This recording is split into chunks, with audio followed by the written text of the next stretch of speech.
Let's start with the conversation you had on stage. What was it that you kind of wanted to get across, and what was it that you heard in response? Well, first of all, the speed of innovation here at the moment feels like it's even faster than driving a Formula One car. It's pretty incredible, pretty scary at times even, because especially, I mean, it's Anthropic who's leading the charge at the moment and disrupting one vertical after another. So yeah, I mean, it's impressive, and nevertheless, I think the value creation is going to be insane. So you cannot sit on the sidelines. You need to get involved. You need to invest, be part of it. But yeah, I mean, interesting times. You have a portfolio that has around 35 direct investments into all kinds of startups. Just on the Anthropic piece real quick, on stage I was with Mike Krieger, Anthropic. He leads the labs team now, but was CPO. And Rebecca Torrance, our colleague, wrote that that's the talk of HumanX, what Anthropic is doing. Mythos came out. What was your sort of interpretation of that? I was with a startup last night, and they said to me, whoa, we've just reduced our spend on all observability tools, because now we have our built agents with Claude Code who do the observability in an automated way for us. Right.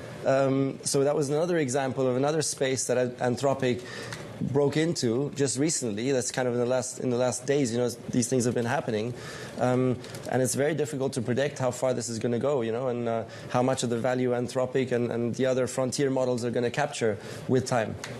Nico, you do things differently, and I'm interested as to what your philosophy is. You're someone who's bringing sort of the expertise and the European perspective here over into the West Coast. But also you have a fund of funds, you also have direct investing. How are you thinking about building out your exposure to the private side right now? Very, very important is always you have to diversify. You know, that's essential. Not only diversify across sectors, but also across time. So you do have to plan to deploy capital across time into the private markets, and that's what we're trying to do, because this is not going to be a straight upward trajectory here. It's going to be a very, very bumpy ride. That's almost guaranteed with the pace of this innovation. The leaders are constantly changing as well. Every 3 months there's a different leader.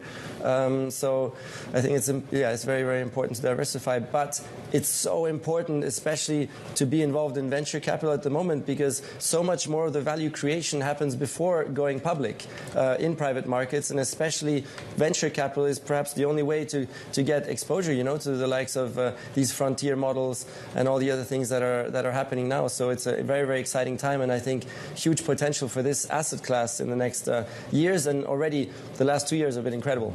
I mean, Nico, you keep dropping in the odd little idea around Formula One and using that as some sort of descriptive factor. What's also descriptive maybe is that, like in Formula One, we have a lot of real leaders of the pack when it comes to VC. You have companies like Klein Perkins or like Thrive or like A16Z with enormous new fundraisers. And then you have everyone else who's worried about liquidity, worried about being able to get money into the LP's hands. How are you distinguishing between those funds to be able to allocate your fund into your fund of funds? Yeah, at the moment, it definitely looks like the winning strategy is to back those multi-stage, large incumbent funds, because they're capturing more and more of the value creation in this asset class. They are becoming bigger, backing more of the winning founders. So it's really the power law is like exaggerating even more, it seems, at the moment, and the performance is being concentrated more into these top funds out there, like even top 10, top 12. That's really where you needed to be in the last couple of years. So we're pretty pleased with the strategy that we've been going after. Let's talk a little bit about the technology in F1, if we can. You're a former F1 world champion. In 2016, when you retired, the powertrain already had an element of being hybrid, but the new regulations this year is smaller, lighter cars, active aero, 50-50 system, and everyone talks about that, the drivers, the principals, and then the fans. Your interpretation, your opinion, your read on these new regs? Of course, F1 is pursuing the technology that is most relevant to society. Yeah, so these engines are probably, this power unit is probably one of the most efficient there is in the world. 50-50, 50% battery power, that's of course a lot. And also, as you know, the fuels are CO2 neutral. Yeah. Biofuels, synthetic fuels, a mixture of that. So it's a CO2 neutral fuel. But of course, there's a lot of criticism at the moment as well, because you can see, like at the last race, they go down the straight through a flat-out bend and have to downshift after the bend whilst they're still in the straight because their battery power switches off.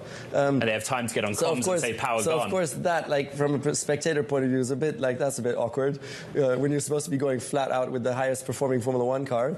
Nevertheless, I'm a bit more easygoing on that because from my point of view, it's as long as there's great battles, intra-team, the other teams into the battle. You know, hopefully Ferrari can use this gap now to close up to Mercedes. McLaren was there already now in the last race. So if we get like a really cool battle there, then I think all the fans won't mind, you know, what the technology is, and we'll just love and appreciate the racing and the battles.